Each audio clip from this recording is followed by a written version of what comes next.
The Jamaica Teachers Association is criticizing the apparent cut of $1.6 billion to the education budget.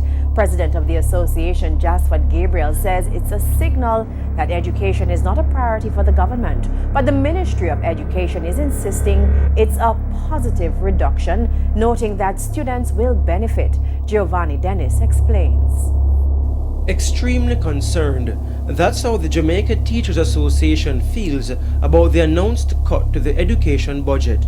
The cut was disclosed by Finance Minister Dr. Nigel Clark in Parliament Tuesday as he tabled the third supplementary estimates. But President of the Jamaica Teachers Association, Jamaican Gabriel, argues this will have serious implications. This is the highest of all cuts, a confirmation that education is not a priority item.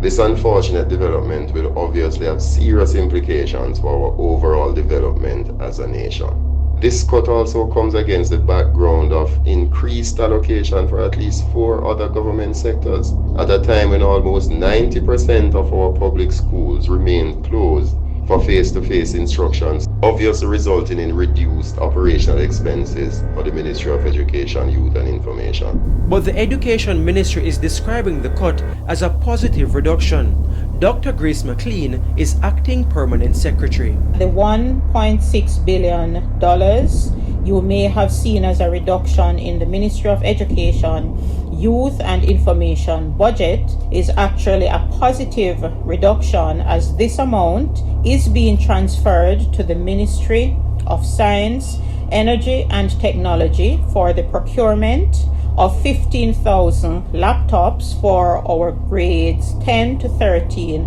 as well as for provision to support the Own Your Own Device initiative. Mr. Gabriel argues schools are already underfunded. As of today, several schools are still not in a position to be reopened due to lack of financial resources to set up a proper isolation unit to support the safety and wellness of students and staff.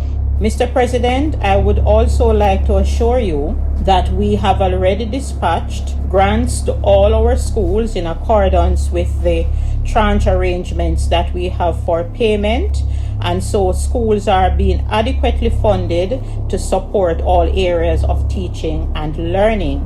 And so if there are schools that need additional financial resources for the support of their isolation areas or any other areas within our schools, once that information is provided, the ministry will ensure that they are supported accordingly. Giovanni Dennis, TVJ News.